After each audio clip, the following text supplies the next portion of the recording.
Shalom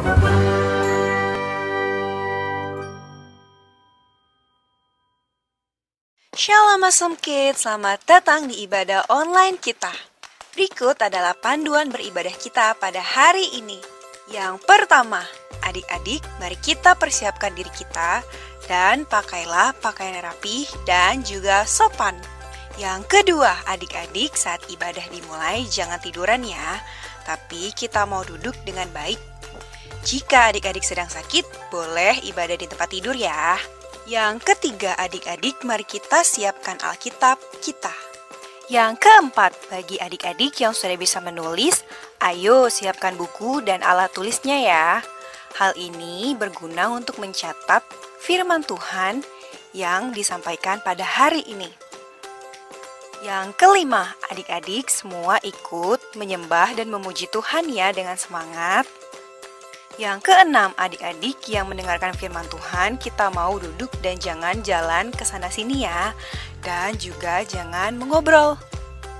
Yang ketujuh, adik-adik ikut berdoa bersama-sama juga ya.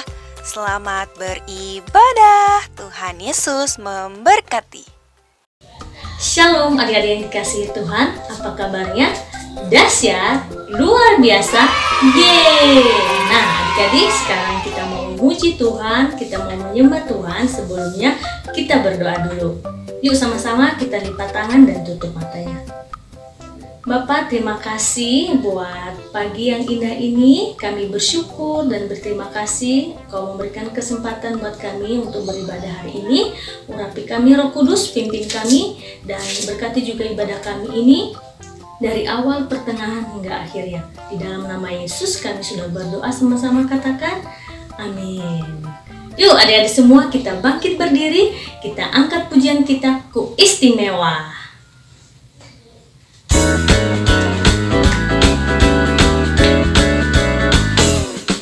Aku istimewa bukan karena katamu, aku istimewa bukan sebab puji, bukan karena kuat dan hebatku. Aku istimewa bukan karena katamu, aku istimewa bukan sebab puji, bukan karena kuat dan hebatku. Aku istimewa, kata Yesus, ku berharga. Alkitab mengatakan, ku istimewa, kata Yesus, ku dibeli bukan dengan emas perak, tapi darah Yesus.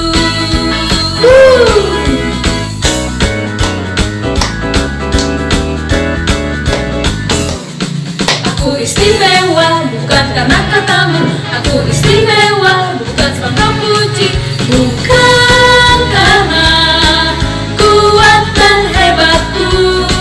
Aku istimewa bukan karena katamu, aku istimewa bukan sebab puji, bukan karena kuat dan hebatku.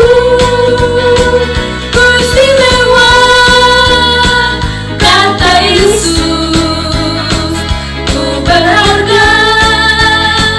Alkitab mengatakan, ku istimewa, kata Yesus, ku dibeli bukan dengan emas perak, tapi darah Yesus.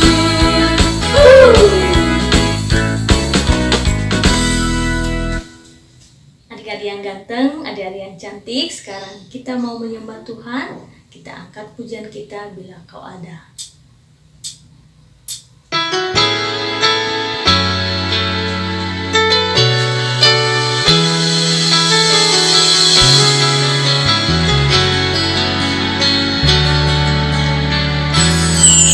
Engkaulah selalu lindungi diriku, Engkau jawab doa-doaku padamu, padamu Yesusku, ku naikkan doaku, aku mengasihi Engkau Yesus.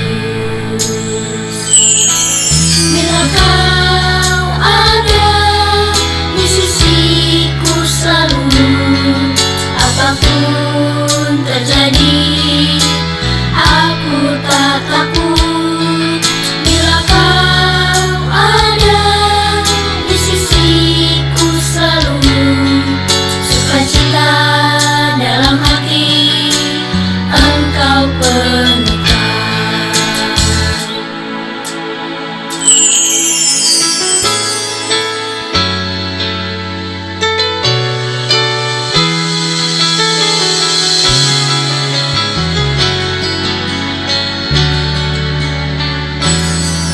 Engkaulah selalu lindungi diriku, engkau jawab doa-doaku padamu, padamu Yesusku, tunaikan doaku, aku mengasihi engkau Yesus.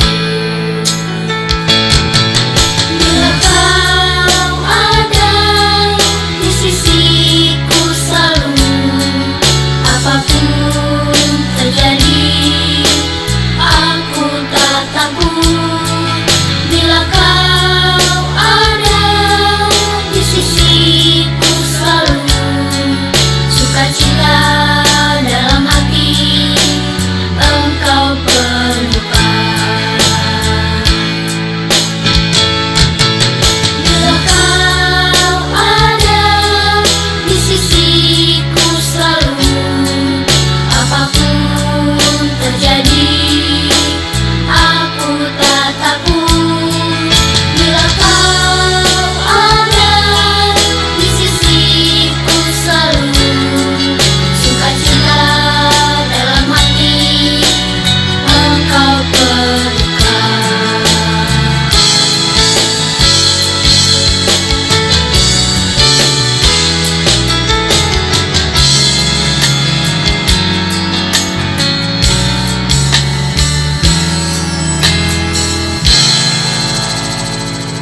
Tuh, adik, sekarang kita mau berdoa, kita mau merenungkan firman Tuhan. Bapak, terima kasih buat pujian penyembahan kami, kiranya nyanyian kami ini Tuhan bisa menyenangkan hati-Mu, dan sebentar kami akan mendengarkan firman-Mu. Tuhan, urapi kami, berikan kami hikmat untuk bisa mengerti isi firman-Mu. Di dalam nama-Mu kami sudah berdoa, haleluya, amin.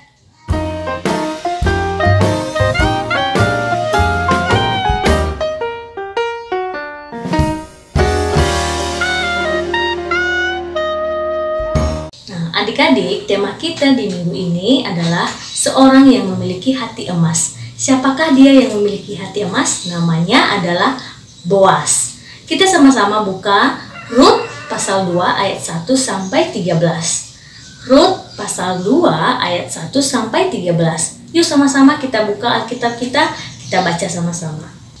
Rut bertemu dengan Boas. Naomi itu mempunyai seorang sanak dari pihak suaminya, seorang yang kaya raya dari kaum Elimelek, namanya Boas. Maka Rut, perempuan Moab itu, berkata kepada Naomi, "Biarkanlah aku pergi ke ladang memungut bulir-bulir jelai di belakang orang yang murah hati kepadaku." Dan sahut Naomi kepadanya, "Pergilah anakku."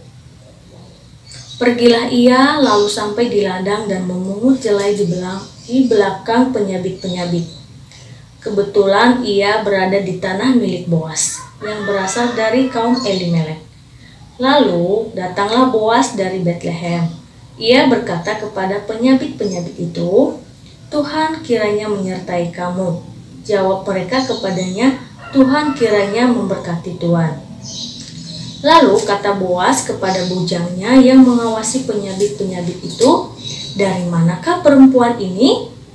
Bujang yang mengawasi penyabit-penyabit itu menjawab, "Dia adalah seorang perempuan Moab. Dia pulang bersama-sama dengan Naomi dari daerah Moab." Tadi ia berkata, "Izinkanlah kiranya aku memungut dan mengumpulkan jelai dari antara berkas-berkas jelai ini di belakang penyabit-penyabit."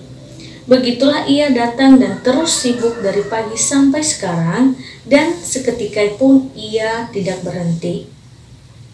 Sesudah itu berkatalah Boas kepada Rut, "Dengarlah dahulu anakku, tidak usah engkau pergi memungut jelai ke ladang lain, dan tidak usah juga engkau pergi dari sini, tetapi tetaplah dekat pengerja-pengerjaku perempuan. Lihat saja ke ladang yang sedang disabit orang itu. Ikutilah perempuan-perempuan itu dari belakang, sebab aku telah memesankan kepada pengerja-pengerja lelaki, jangan mengganggu engkau. Jika engkau haus, pergilah ke tempayan-tempayan dan minumlah air yang dicedok oleh pengerja-pengerja itu. Lalu sujudlah Rut menyembah dengan mukanya sampai ke tanah dan berkata kepadanya, "Mengapakah aku mendapat belas kasihan daripadamu, sehingga Tuhan memperhatikan aku padahal aku ini seorang asing?" Boas menjawab, "Telah dikabarkan orang kepadaku dengan lengkap segala sesuatu yang engkau lakukan kepada mertuamu sesudah suamimu mati, dan bagaimana engkau meninggalkan ibu bapamu dan tanah kelahiranmu serta pergi kepada suatu bangsa yang dahulu tidak engkau kenal.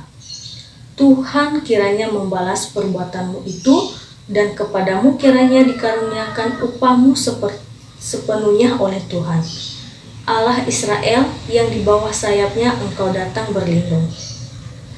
Kemudian berkatalah Rut, "Memang aku mendapat belas kasihan daripadamu ya Tuanku, sebab Tuhan telah menghiburkan aku dan telah menenangkan hati hambamu ini, walaupun aku tidak sama seperti salah seorang hamba-hambamu perempuan."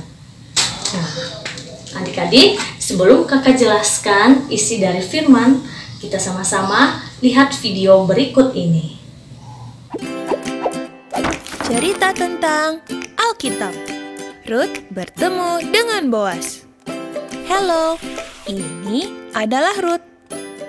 Dia adalah orang Moab. Ia bertemu dengan Naomi yang sedang menetap di Moab karena kelaparan sedang terjadi di tanah Israel. Naomi dan Rut sudah berada di Betlehem. Sekarang Rut sedang memungut jelai di ladang milik Boas. Tiba-tiba Boas datang dan bertanya kepada para penyabit itu, "Dari manakah perempuan ini?" Dia adalah seorang perempuan Moab. Dia pulang bersama-sama dengan Naomi dari daerah Moab. Begitu ia datang, dia terus sibuk dari pagi sampai sekarang, dan ia tidak mau berhenti. Setelah penyabit-penyabit itu berbicara kepada Boas, Boas pun menghampiri Rut dan berkata kepadanya, "Hai Rut, kamu tidak usah memungut jelai di ladang orang lain, dan janganlah engkau pergi dari sini. Jika kamu haus dan ingin minum, pergilah ke pekerja perempuanku untuk mendapatkan minum." Rut sangat senang sekali karena boleh memungut jelai di ladang Boas. Dia berterima kasih kepada Boas. Dan Boas mengajak Rut makan roti bersama-sama dengan pekerjanya. "Ayo, mari kita makan." Rut sangat kenyang dan rotinya pun sampai sisa banyak. Setelah itu, Boas menghampiri para penyabit-penyabitnya dan berkata kepada mereka, "Di antara jelai-jelai tersebut, Rut boleh memungutnya, dan jangan kamu ganggu dia. Tetapi kamu malah harus sengaja menjatuhkan sedikit-sedikit untuk dia pungut." Maka Rut memungut jelai sampai sore. Setelah itu, dia membawa semua jelai dan roti yang sisa kepada Naomi. Naomi pun bahagia karena banyak sekali jelai yang dibawa. Dia pun bertanya kepada Rut, di manakah dia bekerja memungut jelai tersebut. Dan Rut pun menjawab, "Aku bekerja memungut jelai di ladangnya Boas." Mendengar nama Boas, Naomi pun bahagia karena Boas adalah kerabat dari Elimelek, yaitu suami dari Naomi yang telah meninggal. Boas pun berkata kepadaku untuk tetap memungut jelai di tempatnya, dan semua pekerjanya akan menjaga aku. Maka Rut pun menurut apa yang dikatakan oleh Naomi untuk tetap bekerja di ladang milik Boas. Dan selama itu pula dia mengerjakan dan tinggal bersama Naomi. Adik-adik yang dikasihi Tuhan, dari video tadi kita belajar tentang Boas yang memiliki ciri sebagai prajurit Kristus, yaitu seorang yang berhati emas. Adik-adik, jika kita melihat keadaan saat ini, ada banyak orang berkelakuan dan bertindak tidak baik, di mana selalu iri hati, selalu ingin menyaingi orang lain, penuh dendam dan kebencian terhadap orang lain. Adik-adik harus tahu bahwa manusia tidak dapat melihat ke lubuk hati orang, tetapi Tuhan dapat melihat lebih jauh ke dalam hati kita. Karena itu, kita harus menjaga hati kita agar tetap bersih. Boas meskipun kaya raya, tetapi ia memiliki hati seperti emas, di mana hatinya juga kaya akan kebajikan dan kebaikan. Meskipun kaya dan diberkati, namun selalu rendah hati dan suka memberi. Berhati emas juga artinya tidak menghakimi dan memandang rendah orang lain. Berhati emas juga seorang hatinya tulus dan suka menolong. Nah, adik-adik, marilah kita memiliki hati emas yang kaya dengan kebajikan, kebaikan, rendah hati, tidak menganggap diri lebih baik dari orang lain, serta menolong orang lain dengan tulus. Nah, adik-adik, itu saja renungan firman Tuhan hari ini. Kakak harap adik-adik semua bisa merenungkannya kembali dan melakukannya dalam kehidupan sehari-hari. Ayat hafalan kita di minggu ini diambil dari Amsal 16 ayat 2. Segala jalan orang adalah bersih menurut pandangannya sendiri, tetapi Tuhanlah yang menguji hati. Demikian firman hari ini, kita berdoa. Bapa, terima kasih buat renungan firman hari ini. Ajar kami Bapa untuk melakukan firman-Mu dan memiliki hati seperti Boas. Terima kasih Bapa, dalam nama-Mu kami sudah berdoa, sama-sama katakan amin. Selamat hari Minggu, Tuhan Yesus memberkati.